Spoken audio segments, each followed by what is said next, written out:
What it is, what is up? Welcome back to my channel. Yudi, it's a wrap here. Baby, it's been a while. And it's taken me a minute to record this video. Happy fall. I know this is fall because I'm recording this. It's the end of summer. It's going to be Labor Day in a couple of days. Summer's over. Summer is over. Okay? And I think the last time we were all together, it was summertime. Baby girl, in that time I moved. I was sick. I have a cough that I can't get rid of. I also traveled. That was a good time. I'll probably have clips of that right here or in the beginning of this video. I also saw Beyonce. Yeah, I saw Beyonce this summer. Shout out to all the people who were at Renaissance. That was a good. I was at the DC show that rained. Yes, I was. I don't have video of that. But it was fun, but also a miserable time. FedEx Field, count your days. But we are here today because I'm wrapping up, catching all up on what I've read over the summer. So let's not waste any time. Let's get into it. It's actually not that many books. Yeah, I haven't really had time to really sit down and really speed through a book. So I've been getting through books a little bit slower. And also, it took me a minute to unpack my books. I'm not even gonna lie, because I had to get a bookcase and I need to get another bookcase. Anyway, let's get into it. Here we go. Summer wrap up.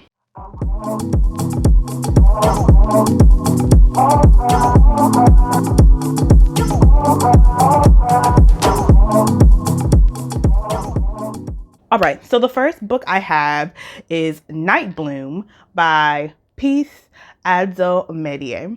And this is her sophomore novel. I read Only Wife, and that was one of my favorite books from 2022. I loved that book. Ate it up. Yum, yum, yum. I actually had it in my anticipated releases for this year, Nightbloom. And Nightbloom follows this friendship between Selassie and Akorfa, and is based in Ghana. Well, based in Ghana in the U.S. Selassie, as children, Selassie and Akorfa were good friends, but then somewhere in their teens, when she's in high school, Selassie becomes really quiet and moody, and Akorfa's what is going on? Why is my friend changing like this? And she just kind of is whatever, and just is over her attitude, and just feels she's just become this bad girl troublemaker and doesn't really understand why. So we go through the whole life of Akorfa, and she ends up going to school in the States, and she really has a lot of pressure from her parents to go into medicine, and she just doesn't want to do that. Is it medicine? Yes. She just doesn't want to do that. So, yeah, she just goes through these trials. I don't want to give too much away of the book, but we just see her go from childhood to adulthood and then come back to Ghana because I believe it's her father that died. Something happens within her family that brings her back to Ghana, and she meets Selassie after years of them not talking to each other and their friendship kind of dissolving and falling apart. And Selassie really tells her girl, this is what you thought was going on, but this is what I was going through. And the book is this dual perspective between Akorfa growing up and coming into her womanhood, and Selassie growing up and going through her things, and then coming together and both having this dual perspective of what happened, and then between their two perspectives coming to a truth and seeing what each other went through and coming to this new understanding. It was really good. I don't know if I hate to compare people's first novels to their sophomore novels. I think I enjoyed Only Wife. Once it picked up, it really picked up. And I'm not gonna lie, I think because it started off in Akorfa's point of view, and then the second half it flips over to Selassie's point of view, and that's when, you know, the dots are connected. And I think because like the dots are connected in Selassie's point of view, I ended up enjoying her point of view more, and it felt faster paced than when I was like, where are we getting to with Akorfa and what's going on with her? Out of all the reads that I'm wrapping up, this is one of the ones like I enjoyed the most. Peace Adzo Medie, that's another writer that I actually enjoy and would be excited to read her next novel. This one didn't leave an impression on me as much as Only Wife did, and it's two completely different stories. The only thing that's making them the same is that it's based in Ghana, and I guess they both kind of touch on womanhood in different ways. And yeah, because for Only Wife, like I could see it very much is women's fiction. I hate using the word women's fiction. But yeah, that one just felt like, again, if it was like a messiness to it that was like giving Nollywood, that I was very much into. And Nightbloom, it's more sad and it's not as messy, but it's very much rooted in, I love a good slice of life rooted in reality kind of fiction. I'm not very much into like fantasy or sci-fi, so which I probably should get into. Maybe I'll read a couple Black fantasy and like sci-fi and do a video on it. Anyway, I'm getting sidetracked. I liked Nightbloom. I didn't love it. I ended up listening to an audiobook. So I don't think Akorfa and Selassie had the same narrator. I actually enjoyed I enjoyed Selassie's narrator more than I did Akorfa's, which also might be why I enjoyed her half of the book better than I enjoyed Akorfa. So let me just preface it by saying that. But anyway, moving on to the next book that I read Heartbreak You by Johnni, Sherri.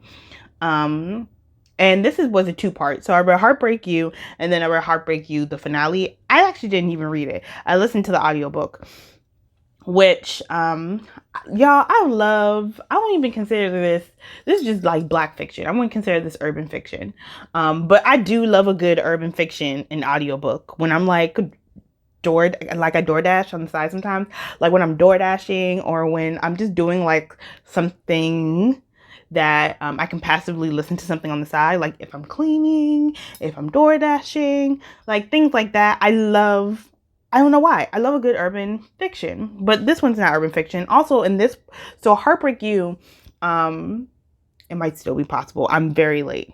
If I can get this before like homecoming time, this depends on when y'all get in this video. I might be lying to myself. I was reading a bunch of like Black fiction based on a university campus, for, you know, beginning of school. I thought that would have been a fun video. I'm still probably going to do it. But anyway, I read Heartbreak You. Whew, y'all, it was a lot. Let me just give you, so it's 4 girls that go to a HBCU. They go to, I think, it's a school in North Carolina. They go to school in North Carolina, HBCU. And there's Frankie, who's from Brooklyn, and she's like raised by a single mom, and she's kind of just like, she don't love these dudes. She don't love them. She just sleep with them and let them go until she meets a guy that like is from her same neighborhood in Brooklyn, and he also goes to the HBCU, but he's like a preacher's kid. Okay. And then there's Paris.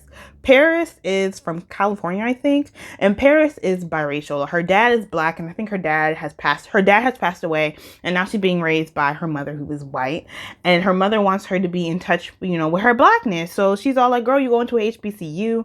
And Paris is like, nah. She's just a little bit out of touch because her father is well-to-do. You know, she's from Beverly Hills. She ends up meeting the local drug dealer, who's also another character's brother, and he's older and he has kids. I think Paris had probably one of the messiest storylines. Just one. There's 2, never, they're all kind of messy. Anyway, there's Aisha. Is it Aisha? Yeah, Aisha. She's from the neighborhood. She's from North Carolina. And she's kind of a gold digger, or I hate using the word gold digger, but she thinks that she can advance her life, or she can live a a high class lifestyle by being with an athlete or a potentially affluent man. So she sleeps again with, like, she tries to trap potential NFL players, NBA players, drug dealers and the likes. So yeah, until, her scheming catches up to her. Okay. And then there's Hope. Hope is a church girl, but I will also use church girl lightly because Hope was a church girl, but Hope ain't never went to church. Yeah, but like we never, like when she came on the campus, she was not like, oh, I'm gonna go to church on Sunday. But the book was a mess. The book was a mess. I was expecting more college life related things. It was just pretty much about them and their trials and tribulations with a man. Oh, I didn't talk about Hope's man. Hope's man was an NFL player and he was a sophomore in not NFL. He played on the football team and he was a sophomore in college. And I don't think this is a spoiler. Maybe it might be. I'm not gonna spoil it. But yeah, she ends up with maybe not the bad boy, but the popular guy on campus, the football player on campus, the star athlete on campus. Yeah, and all of them are just like chasing D, Isn't a college campus supposed to be a space of self-discovery? I mean, they did learn themselves, but they learned themselves through men and through suffering. It wasn't really suffering, but some bad has happened to people. And I guess they do touch on some things that happen on college campuses, like sexual assault. That's all I can think of. It was just messy. It was messy. I mean, there wasn't room for anybody. And that was it. It was. I didn't hate it because obviously I listened to part 1 and part 2 until the very end. It was an entertaining read, but take it for what it is. That's what I'm going to say. This one's going to be a long one. Okay, y'all. So this was like one of my most anticipated reads for this year. I know I said about all the books that were on my anticipated releases list for this year, but after reading Open Water, and I'll put the link to that review down below. After reading Open Water and the way that spoke to my soul, that's the only thing I have to say. It spoke to my soul. I had seen so many people talk about Open Water and how good it was. And I'm not gonna lie, I looked at the cover and I was just like, I don't know. I read the inside, I was like, I don't know, y'all. If you don't like flowery literature, I'm not sure if you would love this. It's so poetic. It's like some poetic ass prose. And it just hits me right here. And Small World is a story that follows Stephen, who is Ghanaian British. He lives in London. He lives in London. And it pretty much follows him from like high school into, it doesn't really specify, but I'm assuming into like maybe mid-late 20s. And it like follows Stephen through love, grief, like societal issues such as like gentrification, police brutality, identity as a first gen. And it follows him through not only like romantic relationships, but like familial relationships such as like your parents. Also that point in your 20s when you're trying to figure out your purpose and your voice outside, especially outside of your parents, where you feel like there's certain things that you should be doing, and then that voice, your own inner voice, telling you that this is what I should be doing, this is what I want to do, and finding that voice, like navigating your emotions. And he does this all so beautifully. I don't even think it's 300 pages, probably like 260 pages. I own Open Water, so I'm gonna have to go and buy Small Worlds. So y'all, I'm just gonna share a quote that really, like, it also encompasses, I wish I had done this for Open Water, because also the book, I mean, in Open Water, when he touches on like the title of the book, Open Water, that paragraph is so like, it's so beautiful, and it really touches on like love and vulnerability and the act of surrender. And yeah, just like what it takes to really be in love and in relationship with people. And Open Water is such like the most poetic way to describe the feeling of love. Okay. And Small Worlds, I feel like Small Worlds really encompasses yourself within community and within life. So I'm just going to read this paragraph because I thought it was beautiful. We stand in silence, the air heavy with things we don't like to say to each other, but can never forget. To forge these worlds for each other means to collectively dream of our freedom. In the wake of violence, acute or prolonged, we ask what we might need, how we might weather this time, how we might care for each other, how we might cultivate the space which encourages honesty, which encourages surrender, how we might build a small world where we might feel beautiful, might feel free. Isn't that beautiful? A lot of the times, especially when books are not written to, I'm just gonna say it, a white Western audience, Western, I'm gonna even say like to the U.S. A lot of the times, if you're like not writing to that particular audience, or that world is not based, or catered to that audience, I don't know if it's just the writers that feel they have to do that, or it happens in editing, that like some things are explained that I feel like don't need to be explained in this world. Not if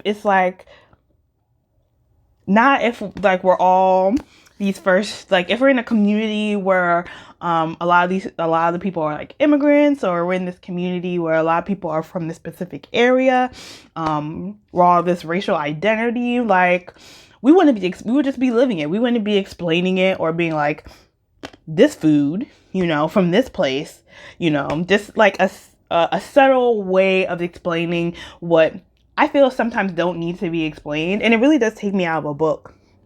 And I feel like you can touch on social issues and you can touch on cultural nuances without having to explain them, and just letting them be and letting them breathe.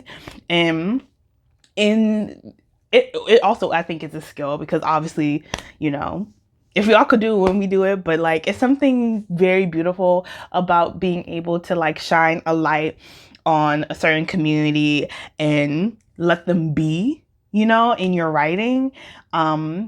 And the heart, the feeling, the messages still come across. And that's what makes it so beautiful. Feeling the need to like surrender, and feeling the need to be vulnerable, and feeling the need to like love on your community and family, and like these innate emotions for in the midst of things that maybe aren't the lived experience of everyone, but still getting to the heart of that, and being able to convey that. I think it's so beautiful. His writing feels so human, and that's the only best way I can describe it, which makes Small World so good. Also, I think the main thing is the experience of going through that transition in your 20s.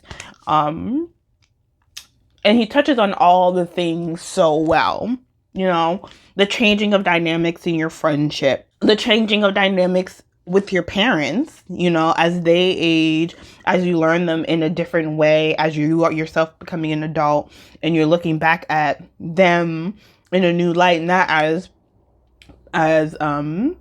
people who guide you, or in like an authoritative way, but as your equal, and is looking at them as your equal, seeing their mistakes and their flaws in a new light, and coming to new understanding about the changing of dynamics in your relationship. Also in your 20s, like that changing of dynamic, and like finding your purpose, and finding like your why and your passion. That's real. I love this book. I would give it like 10 out of 10. Highly recommend. And I think it really hits because at the end of my 20s, and a lot of the things like grief, the changing of dynamics in your friendships with your parents, love, because like the period that he's in, that's like the period of like first love, first heartbreak, the awkward stage of like it was just so good. But let me know what y'all thoughts on this book were, if you read it, how do you feel about Caleb Zuma Nelson? I might go watch. I've never actually watched like a book chat or anything from him, so I think I might go watch it. But yeah, y'all. I'm gonna go buy this book. I think y'all should too. It's definitely on my top reads for the end of the year, yet again. Until the next time, y'all. Deuces.